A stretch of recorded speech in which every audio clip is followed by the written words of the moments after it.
Just love how this young man continues to trust his stuff and pound the strike zone.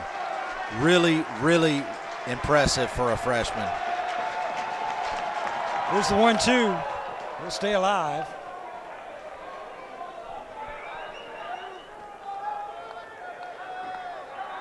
Zach Gregory, runner at first, just one stolen base this season.